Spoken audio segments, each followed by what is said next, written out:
ഒന്നാം തരത്തിൽ നിന്ന് രണ്ടാം തരത്തിലേക്ക് പ്രൊമോഷൻ കിട്ടിയ കുട്ടികളാണ്. അപ്പോൾ നമ്മുടെ ഒരു അധ്യാപകൻ അവിടെ ചെന്നു. അപ്പോൾ അദ്ദേഹത്തിന് കുട്ടികളെ ഒക്കെ നോക്കിയിട്ട് അദ്ദേഹത്തിന് തോന്നി ഇവർ ഏത് മതക്കാരാണ് എന്നുള്ളതൊന്ന്, അങ്ങനെ കുട്ടികൾക്കൊരു വിദ്യാഭ്യാസം കൊടുക്കാമെന്ന് അദ്ദേഹത്തിന് തോന്നി. എന്നിട്ട് കുട്ടികളോട് പറഞ്ഞു, ഈ കൂട്ടത്തിൽ പിന്നെ ഹിന്ദുക്കളെല്ലാം എഴുന്നേറ്റിരിക്കുമെന്ന് പറഞ്ഞു. അപ്പോൾ ഈ മൂന്നാം തരത്തിലുള്ള കുട്ടികൾക്ക് ഈ ഹിന്ദു എന്ന് പറഞ്ഞാലും അറിയില്ല, മുസ്ലിം എന്ന് പറഞ്ഞാലും അറിയില്ല, അവന് കുട്ടീന്നേ അറിയും. ദൈവത്തിൻ്റെ വാക്കാണ് കുട്ടി. ഹിന്ദുക്കളെ സംബന്ധിച്ചിടത്തോളം കൃഷ്ണനെ കുട്ടി എന്നാണ് പറയുക. ഗുരുവായൂരപ്പനെ ഭജിക്കാൻ 100 രാഷ്ട്രീയക്കാർ പോകുന്നില്ലേ, അത് ശിശുപീഡനമാണ്. ശ്രീകൃഷ്ണനോട് കാണിക്കുന്നത് ശിശുപീഡനമാണ്. അവിടെ ഉള്ളത് കുട്ടിയായ കൃഷ്ണനാണ്. വംശീ നിനാദ ശിശോ എന്ന് പറയും, ശിശുവിൻ്റെ മുരളീരവം. ആ കുട്ടിയാണ്. ഈ കുട്ടി ദൈവത്തിനോട് ഏറ്റവും അടുത്തുള്ള, അവൻ്റെ പൗരത്വം ദൈവരാജ്യത്തിൻ്റെ പൗരത്വമാണ്. നമ്മളത് മാറ്റിയിട്ട് മനുഷ്യരാജ്യത്തിൽ, അതാണ് ഈ ക്ലാസ് മുറിയിൽ നടക്കുന്നത്. അപ്പോൾ ഹിന്ദുക്കുട്ടി എന്ന് പറഞ്ഞപ്പോൾ കുറച്ച് കുട്ടികൾ എഴുന്നേറ്റ് വന്നു. അപ്പോൾ ഒരു അബ്ദുള്ള എന്നൊരു മുസ്ലിം കുട്ടിയുണ്ട്. അവൻ്റെ ഏറ്റവും ഇഷ്ടപ്പെട്ട സുഹൃത്ത് ഗോവിന്ദനാണ്. ഗോവിന്ദൻ എഴുന്നേറ്റിരിക്കുന്ന കണ്ടിട്ട് ഗോവിന്ദൻ ചെയ്യുന്നത് ശരിയെന്നാണ് അബ്ദുള്ളയുടെ ധാരണ. അബ്ദുള്ള എഴുന്നേറ്റ് വന്നു കൂട്ടത്തിൽ. അപ്പം മാഷക്ക് സഹിക്കാൻ പറ്റിയില്ല. ഇവനെ അറിയും, നീ ഹിന്ദുവാണോ, നീ എന്താ എഴുന്നേറ്റ് നിൽക്കുന്നതെന്ന് പറഞ്ഞ് അവനൊരു അടി കൊടുത്തു. അപ്പോൾ അവനോട് ഇരുന്നു. അത് കഴിഞ്ഞിട്ട് ക്രിസ്ത്യൻ കുട്ടികളൊക്കെ എഴുന്നേറ്റ് നിൽക്കുകയെന്ന് പറഞ്ഞു. അപ്പോൾ കുറച്ച് കുട്ടികൾ എഴുന്നേറ്റ് നിന്നു.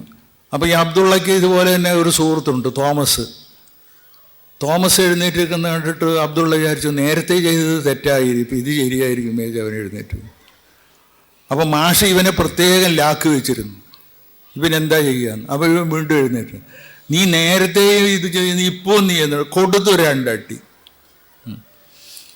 അത് കഴിഞ്ഞിട്ട് ഒടുവിൽ മുസ്ലിം കുട്ടികൾ എഴുന്നേറ്റ്. അപ്പോൾ ഇവന് 2 തവണ അടി കിട്ടിയല്ലോ. അപ്പോൾ ഇനി എഴുന്നേക്കണ്ട, അത് ഇനി എഴുന്നേറ്റാൽ കിട്ടും വീണ്ടും.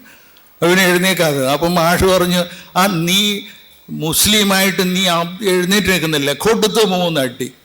അവൻ ജീവിതത്തിൽ എന്തായി മാറും എന്ന് നിങ്ങൾ ആലോചിച്ച് നോക്കുക. അവൻ ജീവിതത്തിൽ എന്തായി മാറും? നമ്മളറിയാതെ ഈ രീതിയിലുള്ള അനേകം നമ്മുടെ മനസ്സിലുള്ള ശീലങ്ങൾ കുട്ടികളെ പഠിപ്പിക്കുമ്പോൾ ഏറ്റവും സൂക്ഷിക്കേണ്ടതാണ്. TV സൂക്ഷിക്കേണ്ടതാണ്, നമ്മുടെ സാഹിത്യം സൂക്ഷിക്കേണ്ടതാണ്, സാഹിത്യകാരന്മാർ സൂക്ഷിക്കേണ്ടതാണ്. എൻ്റെ നാട്ടിൽ ഒരു വലിയ കവയിത്രി എന്ന് പറയും, ഒരു ബാലാമണി അമ്മ. അവർക്കിപ്പോൾ തീരെ വയ്യ എറണാകുളത്ത്. ഞാൻ അവരുടെ അനേകം കവിതകൾ പഠിച്ചവനാണ്. പക്ഷെ എൻ്റെ ഹൃദയത്തെ ആകർഷിച്ച 2 വരിയുണ്ട് കേട്ടോ. അത് കുട്ടിക്ക് മുല കൊടുക്കുകയാണ് അമ്മ. ആ സമയത്ത് അവരുടെ മനസ്സിൽ ഒരു വിചാരം വരുന്നു. എന്താണ് വിചാരം? അല്ലയോ ഓമനെ, എൻ്റെ ഈ മുലപ്പാലിലുള്ള ഈ വല്ല വൃത്തികേടും നിന്നെ ചീത്തയാക്കാതിരിക്കണമേ എന്ന് ഞാൻ പ്രാർത്ഥിക്കുന്നു എന്നാണ് ഒരു പ്രാർത്ഥന. അതെല്ലാ അധ്യാപകരും ഓർമ്മിക്കേണ്ടതാണ്. അമ്മയുടെ ശരീരത്തിലുള്ള ഏറ്റവും ദിവ്യമായ ഒരു വസ്തുവാണ് ഈ മുലപ്പാൽ. അതിൽ വിഷാംശം കലരാൻ പ്രയാസമാണ്. പക്ഷേ ഈ അമ്മ, ഈ കുഞ്ഞ് ഏതോ മനോഹരമായ ഭൂലോകത്തിലില്ലാത്ത പുഞ്ചിരി ചിരിക്കുമ്പോൾ ഈ അമ്മയ്ക്ക് ഞാൻ ഈ കുട്ടിയെ നന്നാക്കുകയാണോ ചീത്തയാക്കുകയാണോ എന്നുള്ള സംശയം തോന്നുകയാണ്. നമ്മളൊരു പുതിയ തലമുറയെ ഇവിടെ ഉണ്ടാക്കുന്നുണ്ടെങ്കിൽ ആ തലമുറയെ നാം അതിനെ വളർത്തുവാൻ ഉപയോഗിക്കുന്ന എല്ലാറ്റിനെയും ശുദ്ധമാക്കിക്കൊണ്ട് വയ്ക്കേണ്ടതാണ്.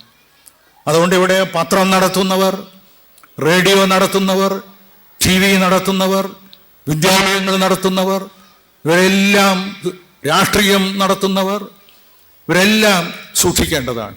ആ സൂക്ഷ്മത നമുക്കില്ല.